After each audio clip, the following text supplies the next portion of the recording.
I never thought the conference room where they used to ignore me would one day echo with nothing but my footsteps. The long glass table still had fingerprints from last night's frantic crisis meeting, the one they didn't invite me to, as usual. I stood at the end of the room, staring at the leather chair once reserved for my cousin Rowan, the self-appointed prince of our family. His jacket was still draped over the back, abandoned when he received the emergency call that changed everything. He had no idea the emergency was me. The morning sun bled through the blinds, slicing the room into warm and cold, just the way my family divided me my whole life. The final document sat in front of me, my name typed clean and bold in the signature line. Nora Holden. The girl they called plain, forgettable, background decoration at family dinners. The girl who once apologized for existing too quietly. I lifted the pen, the weight of 10 years settling into my chest, and right as the nib touched the paper, Rowan's voice exploded from the hallway. Who signed off on this? His footsteps thundered closer. I didn't move. Not until he burst in, eyes wild, tie loose, panic painted across his face. He froze when he saw me at the head of the table. My hand still on the pen. My name on the takeover contract. And for the first time in my life, he looked at me like I wasn't plain. He looked at me like I was the storm. It wasn't supposed to be like this. Or maybe it always was, and I just needed to finally stop believing their version of me. I remember the night I realized the Holden family company, Holden and Crest Manufacturing, was sinking from the inside. I had been working a quiet accounting job in a different city, far away from the noisy house I grew up in. A house where my cousins sparkled, my aunts whispered critiques, and I blended into the wallpaper. But when my father fell ill, I moved back, thinking maybe this time the family would let me belong. They didn't. At dinners, my cousin Marley talked about her latest fashion investment, Rowan bragged about closing deals he barely understood, and Aunt Celeste made comments about how some women just don't know how to maintain themselves while glancing at my plain ponytail. I smiled and nodded. I always smiled and nodded. But on that evening, while the family laughed about some boring woman they met at a gala, joking that she reminded them of me, I excused myself and went upstairs to check Dad's medication schedule. That's when I overheard Rowan arguing with my uncle in the study. If we don't get that loan extension, we're done, Rowan hissed. And the investors are already nervous. One wrong move, they wouldn't dare pull out, my uncle snapped, though his voice wavered. We're the Holdens. Yeah? The bank doesn't care about our name. I stood still, heart pounding.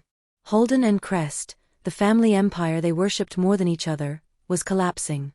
No one downstairs had a clue. And they certainly wouldn't ask me for help. They still believed I froze in algebra. They didn't know I'd quietly earned 2 finance certifications while caring for my dad. They didn't know I'd spent years studying balance sheets the way some people studied horoscopes. They didn't know that while they called me plain, invisible, unremarkable, I had grown fluent in the language of numbers, risk, and strategy. And right then, standing in the hallway outside the study, I realized something: they had never bothered to know me at all. Maybe that was their first mistake. Over the next few weeks, the tension in the house grew thick. Rowan's jaw was always clenched. My uncle avoided phone calls. Aunt Celeste overcompensated by hosting unnecessary brunches where she'd smile too big, drink too much, and whisper to Marley about keeping up appearances. I kept to myself, quietly observing, quietly understanding, quietly assembling the pieces they didn't know they were dropping. One night, Rowan came home late, disheveled, defeated, and I overheard him muttering to his reflection in the foyer mirror.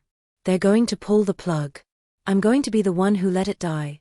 For a moment, I almost felt bad for him. But then morning would come, and they'd resume treating me like the forgettable cousin who fetched water, took notes, and stayed out of important conversations. My cousin Marley once waved a hand in my direction and said to her friend, "She's just here temporarily. Helping with Dad. She doesn't really do things." I don't know what hurt more, her words or my aunt's laugh in response. But something shifted inside me that day. A quiet, steady steeliness blooming behind my ribs. The turning point, the moment everything snapped into focus, came 2 weeks later when I accompanied Dad to a checkup. While waiting outside the cardiology unit, I got an email by mistake, a forwarded investor report meant for Rowan but sent to me because our emails were similar. I opened it out of instinct, then froze. The report wasn't just bad, it was catastrophic. Debt spread like cracks in glass, Liabilities were suffocating the company. And worse, the family had made risky decisions they'd hidden from the board. That's when I realized Holden and Crest wasn't just collapsing, it was being crushed by their arrogance. I closed the report, staring at my reflection in the dark phone screen. Plain Nora, plain hair, plain clothes. But for the first time, I didn't see someone forgettable. I saw someone underestimated. Invisible. And invisibility, I realized, was power. The kind that moves quietly. The kind that observes everything. The kind that makes people speak freely because they assume you won't understand a thing. They were wrong. And their mistake was about to cost them everything. That night, after Dad went to sleep, I sat at the kitchen table with my laptop and a stack of old financial records. I didn't plan revenge. I didn't plan anything dramatic. I just wanted the truth. And the truth spilled out slowly: inconsistent numbers, missing transfers, undocumented expenditures. They weren't criminals, just careless. Entitled. Reckless. They had been cushioned by their last names for so long that they no longer believed consequences applied to them. But numbers don't care about family hierarchy. Numbers don't bow to egos. Numbers don't lie. I built a quiet, meticulous reconstruction of every financial mistake they'd made in 5 years. Not to expose them, yet, but to understand how deep the damage went. When I finished, the clock read 3:12 a.m. My eyes burned, but for the first time in a long time, my chest felt warm. Purpose. Belonging. Direction. Over the next month, without telling a soul, I formed a small team: 3 people my family didn't know existed, a retired corporate lawyer named Judith, a private financial analyst named Emery, and an investor named Cal who trusted my instincts more than my blood relatives ever had. All meetings were off the books. All documents were processed through a trust under a name they'd never traced to me. And slowly, carefully, I executed the buyout. Not out of vengeance, but to save everything they had destroyed, and to reclaim everything they never let me claim. And today, as Rowan stormed into the conference room, face pale as frost, watching me sign the final page, today was the beginning. Not of revenge, but of revelation. Rowan didn't speak at first. His chest heaved like he'd sprinted through the entire building, and his eyes flicked between the contract and my face as if his brain refused to process both at the same time. I didn't rush him. I didn't shrink or apologize or make myself smaller the way I used to whenever he got loud. I just sat there, pen in hand, the signature still drying. His voice cracked. Nora, what have you done? I leaned back in the chair that once belonged to him, feeling its leather embrace a little too perfectly. What you couldn't. It wasn't arrogance. It wasn't triumph. It was simply the truth. He grabbed the contract off the table, flipping through pages with frantic fingers. I watched him skim all the signatures: Judith's, Cal's, Emery's, the trust name, and finally mine. The trust name is what confused him most: Lockridge Holdings. A name no one in my family had heard of. A name that had quietly acquired controlling shares while everyone was too busy pretending everything was fine. He looked back at me, stunned. This is invalid, he said weakly. It can't be. You're not even part of company operations. The old me would have wilted at that sentence. Today, I only felt tired. You should read clauses before approving them, Rowan. Especially the ones you initialed. His face drained. Because deep down he knew he hadn't read them. He rarely read anything. He skimmed, assumed, signed, and let lawyers handle the rest. Their arrogance had become so routine, they forgot someone quiet could be paying attention. He pressed a hand to his forehead. Why would you do this?" he whispered, and for a moment, I saw something like fear behind his eyes. Maybe even shame. But before I could answer, a flash of memory hit me, a memory that lived deep inside my ribs, the one that always surfaced when I questioned my right to take up space. I was 12. Gangly, shy, bookish. Family barbecue at our house. I had spent the whole morning mixing lemonade and arranging chairs, wanting desperately to be helpful. I remember bringing out a tray of drinks to the patio, where Rowan and Marley sat with their cooler friends. One girl laughed, "Why does she dress like a librarian?" Another chimed in, "She's like the plain cousin in every movie." Rowan didn't defend me. He didn't even hesitate. He smirked and said, "That's just Nora." Just Nora. Simple. Invisible. Background. A moment I carried like a bruise for years. But in this boardroom, as he stood shaking in front of me, something inside me finally exhaled. I wasn't 12 anymore. And he wasn't someone I needed approval from. Rowan, I said quietly, I did this because the company was dying. And you were pretending it wasn't. He stared at me as if seeing me for the first time. You saved it. Humanizing the truth felt cruel, but I nodded anyway. Someone had to. He sank into a chair, shoulders slumped, fingers gripping his hair. I watched him breathe heavily, and surprisingly, I didn't feel victorious. I felt a strange ache in my chest, sympathy for the cousin who had been raised to believe leadership meant ego instead of responsibility. But the ache didn't erase the truth. He had let the company sink while mocking me for not swimming the way he did. He looked up suddenly. The family will never accept this. I finally stood, the chair gliding back with a soft whisper. They never accepted me anyway. And that was the wound under everything. The neglected child who tried so hard to earn a seat at a table that was never built for her. Before he could reply, the glass door opened slowly, and my Aunt Celeste walked in with her trademark soft smile, until she saw the papers. Until she saw me at the head of the table. And for the first time in my life, Aunt Celeste's smile actually broke. What is this? She breathed. Her gaze darted between me and Rowan. He didn't speak. He didn't have to. The signature on the table said everything. Aunt Celeste stepped forward, voice trembling with disbelief.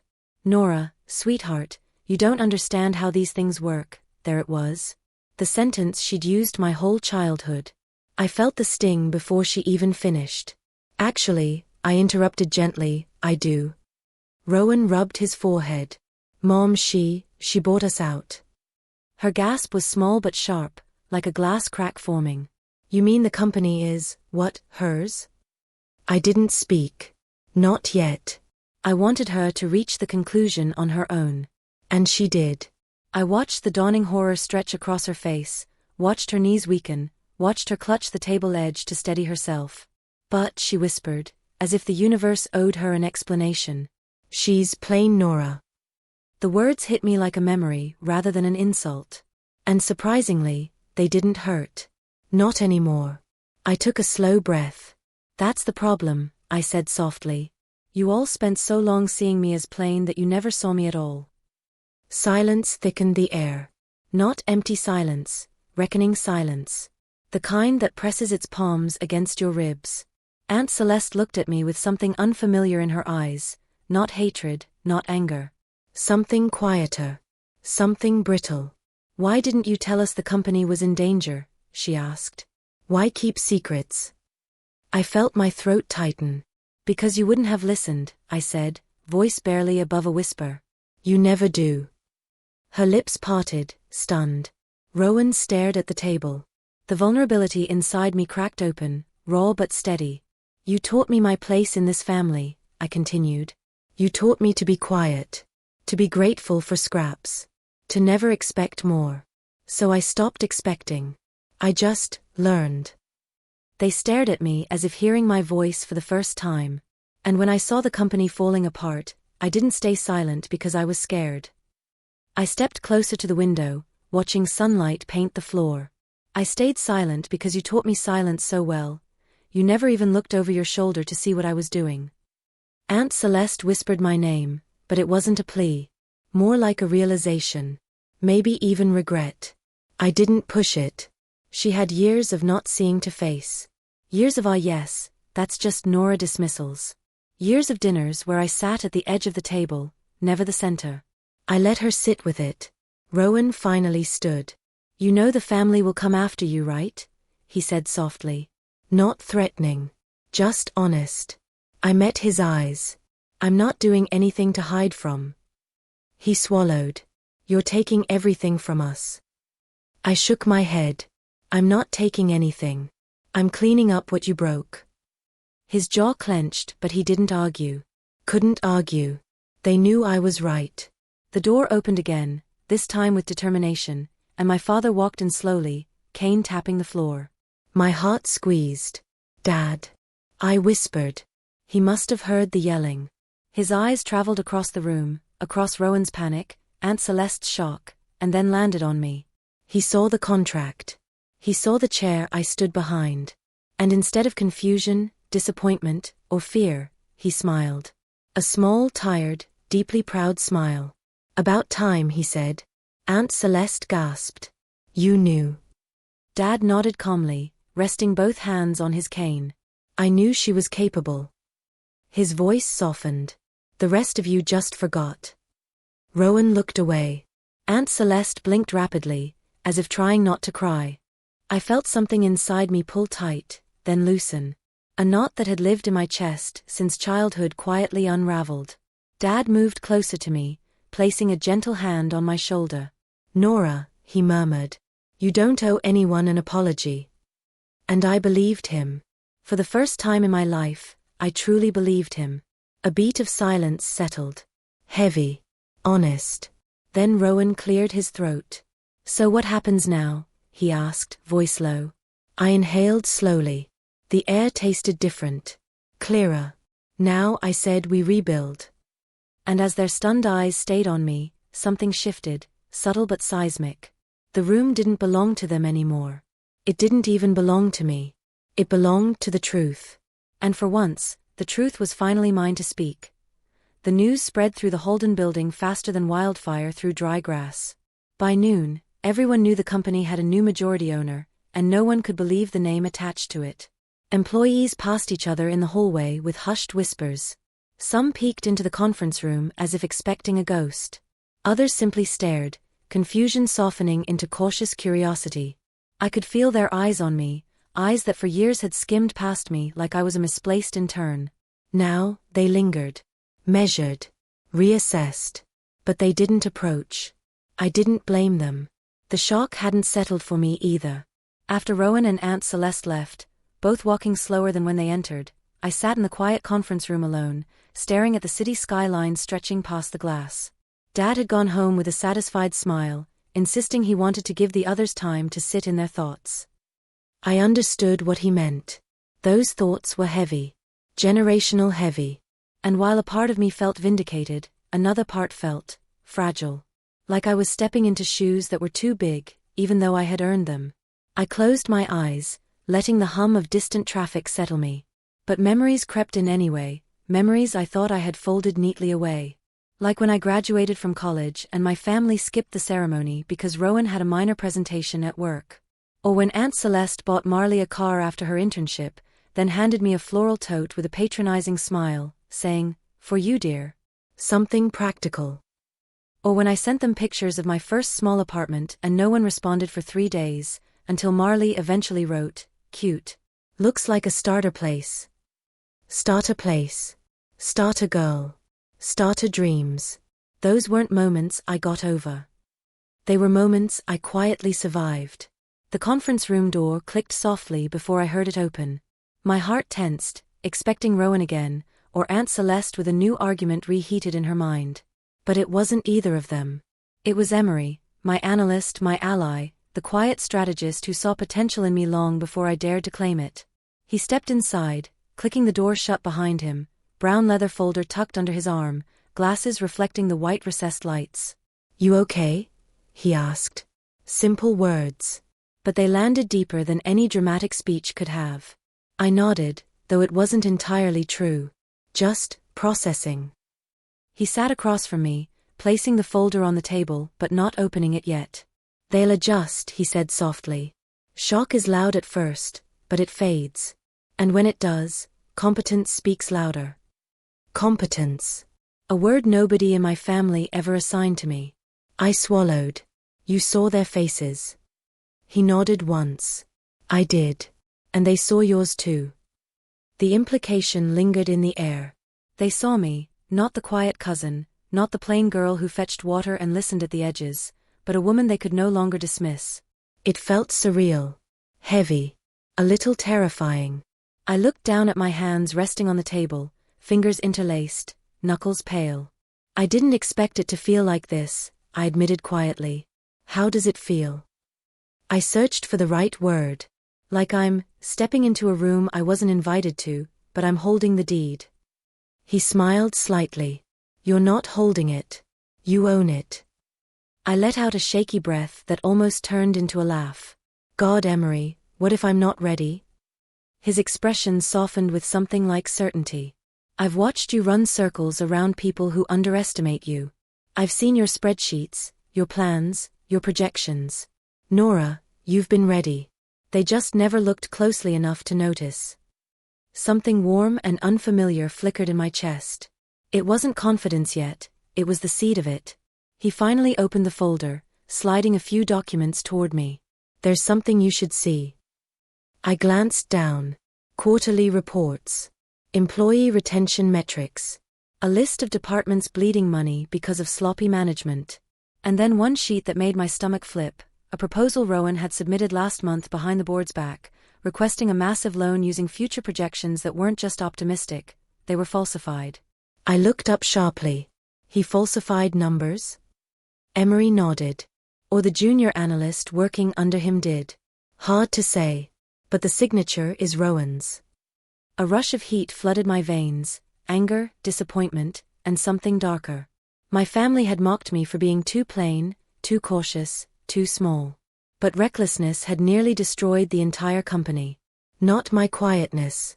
Not my simplicity. Their arrogance. I ran my fingers along the edge of the paper. This will ruin him if it goes public. It doesn't have to, Emery said. You can handle it internally. For now. A choice. A powerful one. Growing up, they never gave me choices. I got leftovers of both affection and autonomy. Now I held something far bigger than control. It was mercy, wrapped in consequence. I pushed the document aside gently. I'll talk to him. Privately. Emery nodded. I thought you would. Before he could say more, there was another knock at the door, 3 short taps. The kind people use when they're nervous. Then the door creaked open and a young woman stepped inside. Dark curls pulled into a messy bun, badge dangling from her lanyard, fingers twisting nervously around a pen. Ms. Holden, she said carefully. Ms. Holden. It startled me. No one had ever called me that with seriousness. Yes. I said, motioning for her to come in. She stepped forward slowly. Sorry to bother you. I'm Layla from HR. We've had multiple employees asking if they're still supposed to report to Rowan for approvals. Her voice shook slightly, like she was afraid of saying the wrong thing. It hit me then. People look to leadership for stability, even when chaos swirled around them. And right now, I was leadership. I straightened. For now, keep standard reporting lines. I'll arrange a transition meeting this afternoon. Layla nodded vigorously. Of course. I'll let everyone know. She hesitated at the door, glancing back at me. And for what it's worth, congratulations. I think this is going to be good for the company. Her voice had a sincerity I wasn't used to hearing in this building. It warmed me more than I expected. When she left, Emery gave me a slow, almost proud nod. See? They're already looking to you. I exhaled. That's new. It won't be for long. The room fell quiet again, but not the heavy silence from before. This one felt like space, open, expanding, waiting. I gathered the papers, aligning them neatly. I should meet with the department heads by tomorrow. Emery stood. I'll organize the schedule. As he started toward the door, I found myself saying, thank you. He turned back, brows lifting slightly. For what? He asked. For believing me before anyone else did. He didn't smile this time. His expression deepened, something thoughtful passing through his eyes. I didn't believe in you, Nora. My heart stilled. Then he added softly, I recognized you. After he left, I sat in the quiet, letting the meaning settle into me like warmth spreading through cold rooms. Recognized. Not discovered. Not shaped. Recognized. I gathered the documents and left the conference room, walking through the hallways that once felt too bright, too loud, too occupied by people who barely noticed me. Now they looked at me differently, some unsure, some hopeful, some wary. A few nodded respectfully. One man even stepped aside to let me pass, something he had never done in the years I'd known him. My footsteps echoed with purpose as I approached the elevator. I pressed the button for the top floor, my new office, and inhaled deeply. But just before the doors closed, a voice called out, "Nora, wait." I turned as Marley hurried down the hallway in heels she wasn't steady in, hair perfect, makeup flawless, panic glowing underneath. She slipped inside the elevator just before the doors met. "Nora," she gasped, "we need to talk." And as the elevator began rising, I felt the past catch up, breathless, glittering, and scared. The elevator hummed softly as it rose, but inside the small metal box, the air felt tight enough to bend. Marley leaned against the mirrored wall, chest rising and falling too quickly, her carefully painted lips pressed together like she was holding back 1,000 frantic thoughts. I watched her reflection instead of her face, because seeing her directly, glittering, panicked, suddenly small, reshaped memories I'd spent years flattening. "Nora," she said again, softer this time, as if trying to find a tone that still worked on me. I didn't know you were doing all this. None of us did." I kept my hands folded loosely in front of me. "I know. Why didn't you say anything?" She stepped closer. "Why not tell us the company was in trouble?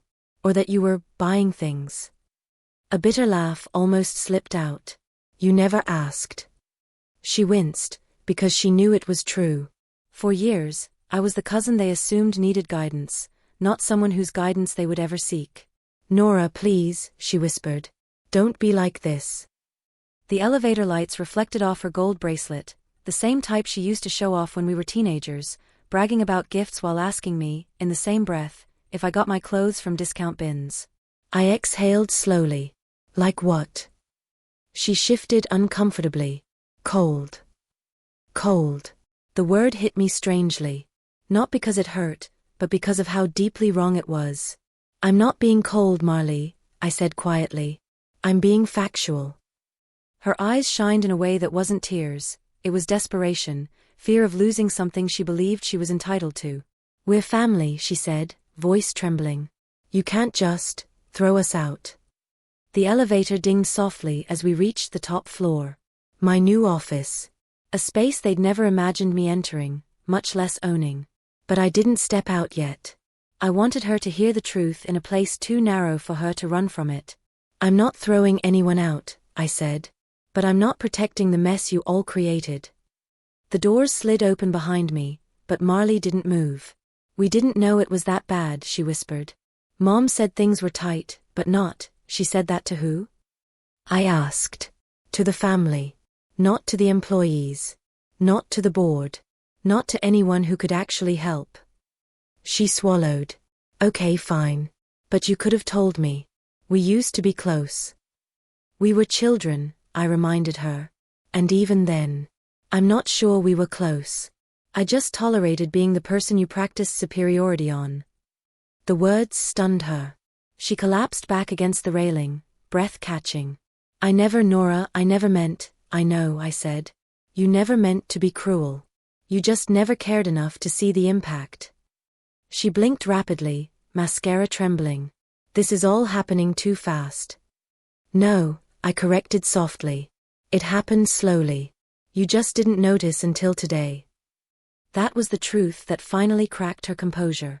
She covered her mouth with her hand as if trying to keep the emotion from spilling out, but a small sound escaped, half sob, half disbelief. And for a moment, a brief, unsteady moment, I felt a flicker of sympathy. Not forgiveness, but recognition of human fragility under all the gloss.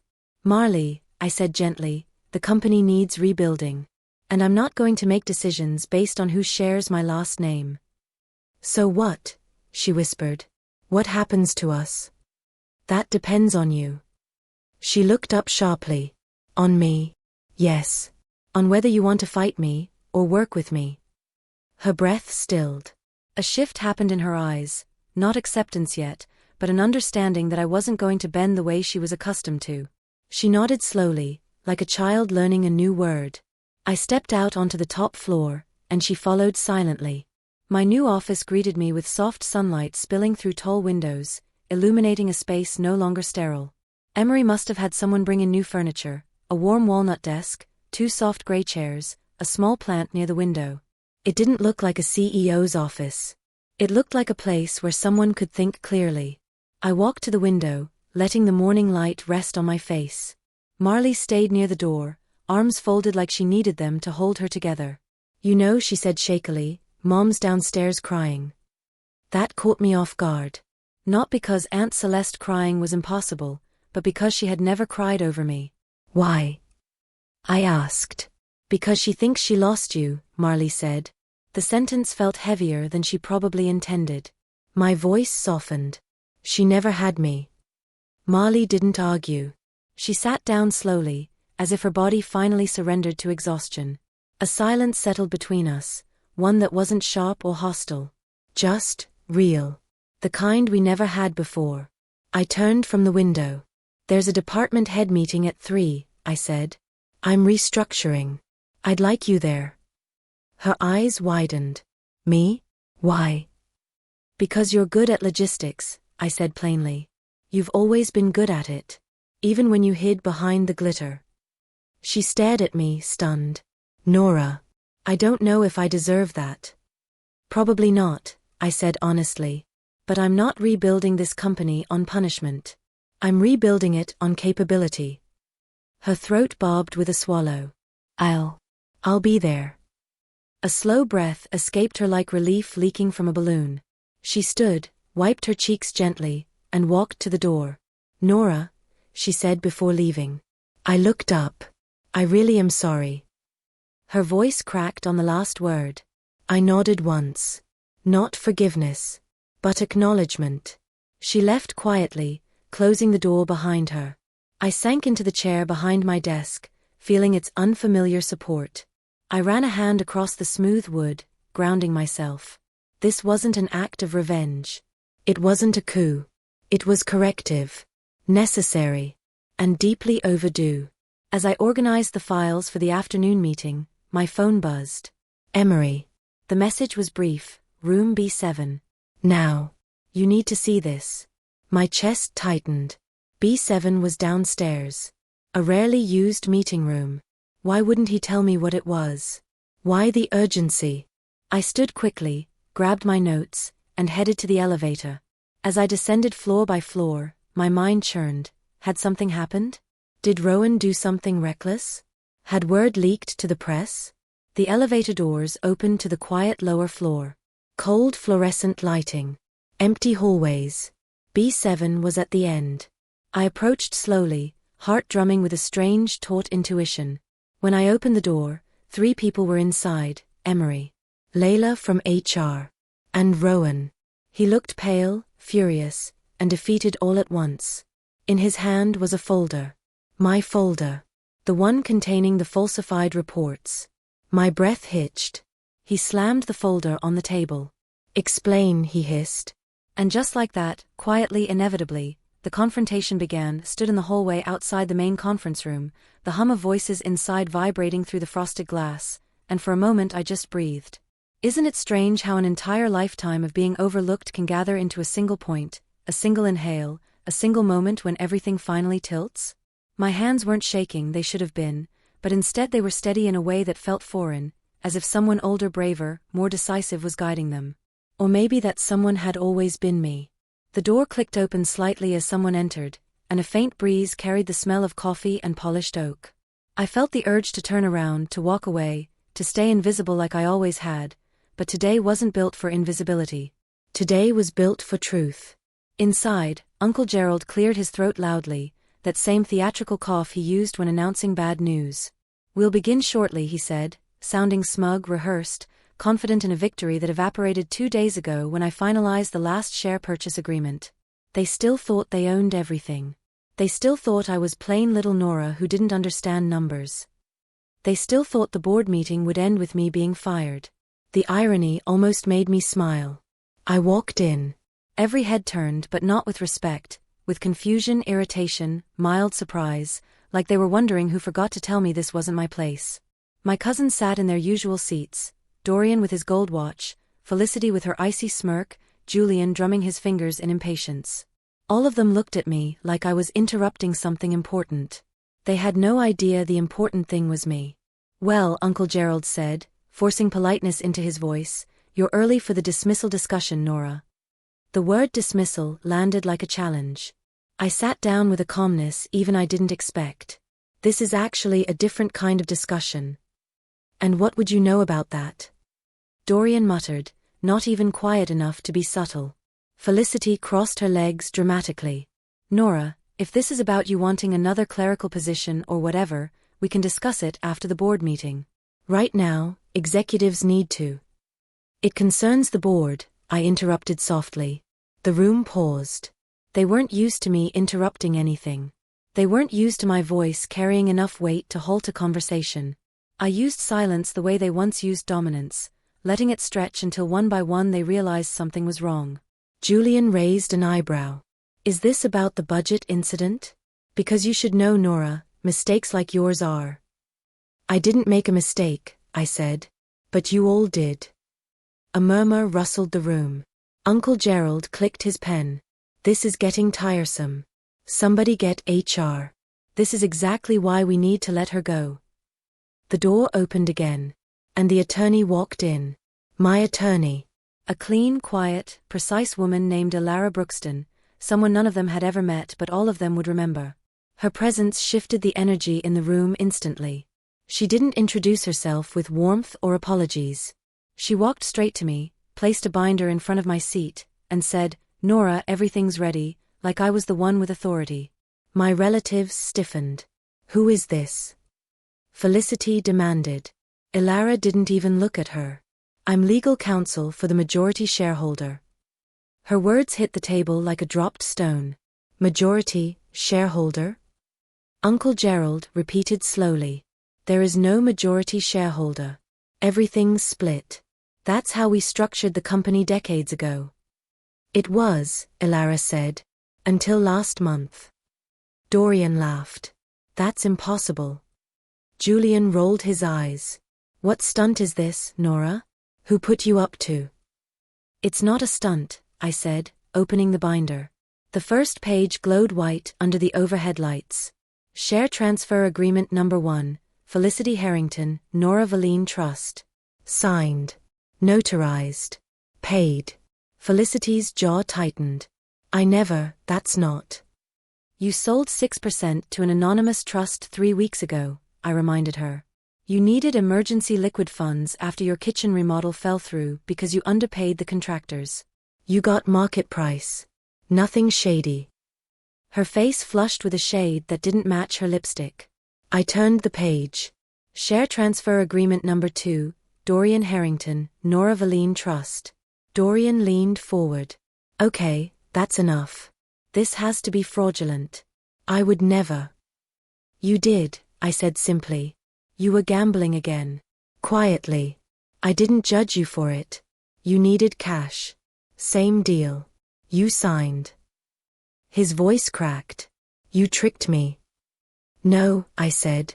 I just didn't stay small when you expected me to. I turned the page again.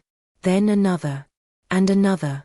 One by one, every transfer was revealed. Small percentages, acquired legally, quietly, ethically, patiently, until the total at the bottom read 51%. Felicity covered her mouth. Julian's chair scraped violently against the floor. This can't be real. This can't, she's lying. She hacked something. Uncle Gerald, say something. Uncle Gerald stood, but his face had gone pale in a way I had never seen. His lips parted, but no words came out. He'd underestimated me for so many years that he didn't have language for this version of me. Finally he barked, You think this means something?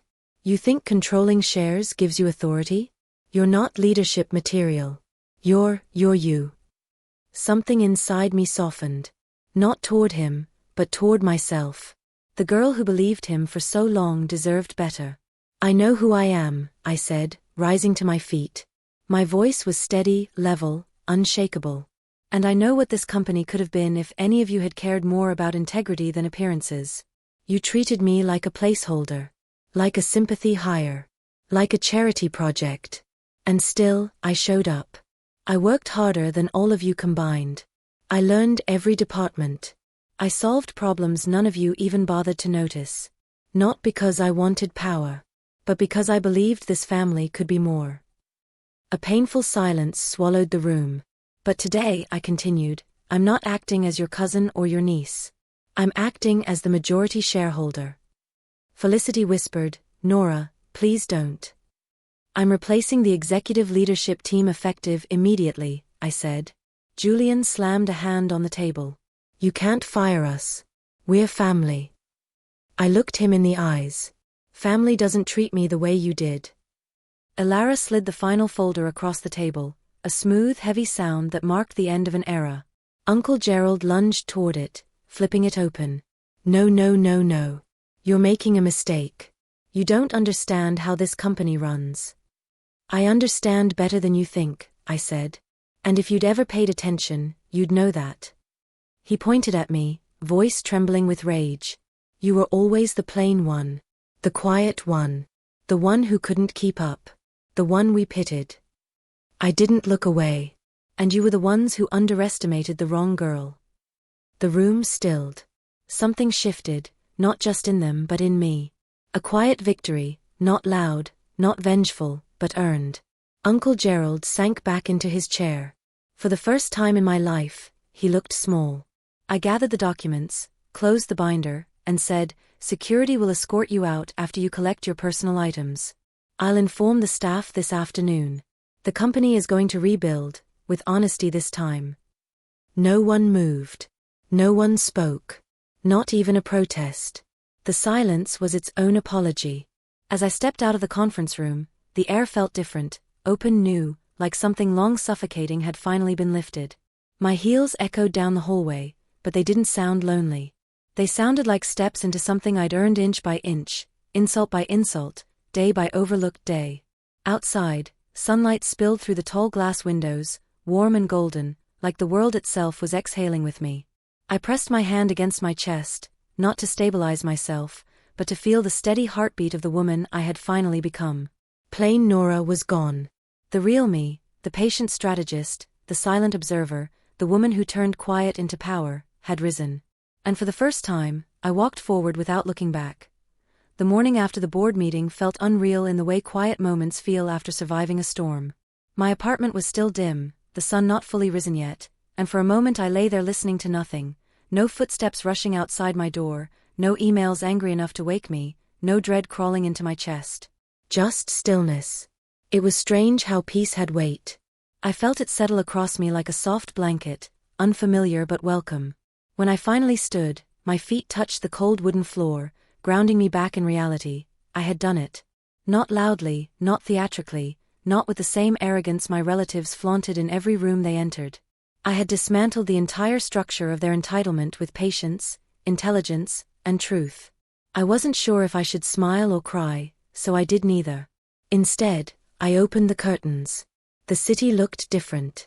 No, I looked different inside the city. I made a pot of coffee, not because I needed it, but because it felt like a ritual of stepping into a new version of myself. The steam rose in soft curls, and I remembered the girl I used to be, the one who made coffee for everyone else at the office because Nora doesn't mind. I remembered how I used to swallow my words when they joked about me, how I used to fold myself into quiet corners, how I used to let my own reflection apologize for taking up space. But yesterday changed something so permanently that even my shadow felt taller. I checked my phone. 17 missed calls from Uncle Gerald. 9 from Felicity. 2 from Julian. 1 unknown number, probably their lawyer. None of them mattered. Then another notification lit the screen. From Ilara. Subject: Transition plan draft ready. Efficient. Predictable. Exactly who I needed by my side. I dressed simply, a soft gray sweater, black trousers, my hair tied back loosely, nothing expensive, nothing loud. I didn't need labels or shine. My confidence wasn't hanging off a hanger anymore, it was in my spine, my breath, my name. At headquarters, the lobby felt still. The receptionist, Andrea, blinked when she saw me. "Oh, Ms. Harrington," she said, startled by the new title. "Do you need help with anything?" "Yes," I said gently. "For today, just call me Nora. And could you send a message that I'll speak with each department individually this week?" She nodded quickly, relief softening her shoulders. "Of course. And, congratulations. Everyone's been whispering since yesterday." "Good whispers or bad?" I asked. She hesitated. Honest ones. I liked that answer more than praise. The elevator ride to the top floor felt symbolic in a way I hadn't expected. For years I rode this same elevator feeling like I was trespassing in spaces I wasn't meant to occupy. Now, as the numbers climbed, I felt none of that heaviness. Only steadiness. Purpose. A quiet kind of authority that didn't need to be announced. My new office, once Uncle Gerald's, was still arranged exactly how he liked it. Framed awards, pictures with politicians, overpriced bottles of wine, a globe that didn't even spin properly. I didn't belong in this decor, and I didn't plan to. I stepped inside slowly, breathing in the scent of old leather and ego, and then exhaled it out. This room would change. But I wouldn't rush it. One photograph on the desk caught my eye. It wasn't the usual polished family portrait.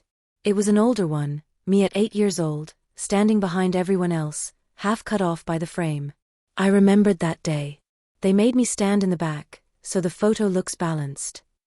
My mother had tried to bring me forward, but they insisted.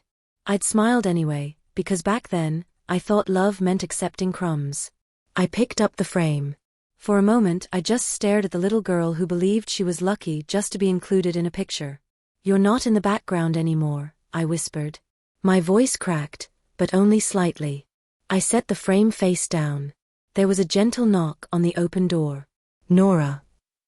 It was Alara, holding her tablet, expression composed but warm. "I didn't mean to interrupt. We can go over the plan later." "No," I said, standing straighter. "Now is perfect." She walked in, closing the door softly. "There's a lot to cover: restructuring, interim leadership appointments, compliance reviews. You have a chance to rebuild this place correctly, ethically, sustainably. No more shortcuts. No more favoritism." Her words resonated deeply. "That's exactly what I want." She paused, then added, "And for what it's worth, yesterday was one of the cleanest, most dignified takeovers I've ever seen. You handled it with restraint most people don't have." I smiled faintly. "I didn't do it to humiliate them." "I know," she said. "That's why it worked." We reviewed the plan for an hour: real leadership, real clarity, real accountability. For the first time in the company's history, the roadmap actually made sense. But it wasn't the paperwork that hit me hardest. It was when Alara said, almost cautiously, "You're not obligated to keep the family name in the branding." I froze. She was right. The Harrington name wasn't a legacy. It was a cage. "No rebranding yet," I said slowly. "But eventually, yes. The company should reflect the people who actually work hard for it." She nodded. "I'll keep that in mind." After she left, I walked to the window. The skyline glittered, tall and steady, untouched by my family's chaos. Below, employees crossed the street with coffees, backpacks, laughter. They deserved better leadership than what they'd endured. They deserved stability. They deserved a place where quiet people weren't silenced. And I would give them that. But the moment that hit me hardest came that evening. I went to visit my mother. She lived just outside the city, too ill now to leave the house often. When she saw me at the doorway, her eyes softened, the same eyes that once tried to pull me from the back of that family photo. "Sweetheart," she whispered. "You look different." "I am," I whispered back. We sat together on the couch, her hand resting over mine the way she used to hold it when I cried about being overlooked. For years she'd watched me shrink myself to fit into spaces that didn't deserve me. "I heard what happened," she said softly. "They called me. Several times. And I didn't answer," she smiled. "I knew you would tell me when you were ready." I exhaled, leaning my head lightly against her shoulder. "I didn't mean to hurt them." "You didn't," she said gently. "You protected yourself. You grew. You stepped into what was always yours. That's not cruelty, Nora. That's healing." Her words cracked something in me that part 5 hadn't. Because revenge wasn't what this was. Not really. This was reclamation, not of a company, but of myself. When I returned home that night, I went straight to the mirror. The reflection staring back wasn't plain. Wasn't small. Wasn't background. She was a woman who had learned patience, strategy, and quiet strength, and used all three to build a life on her own terms. The kind of woman little Nora would have looked up to. I turned off the lights, letting the room fall into soft darkness, and whispered not a goodbye, but a beginning. Tomorrow, the company would open under new leadership. Tomorrow, the staff would learn the truth. Tomorrow, the legacy would begin to shift. But tonight, I allowed myself the rare luxury of stillness. Because for the first time in my life, I wasn't stepping into their shadow. I was stepping into my own.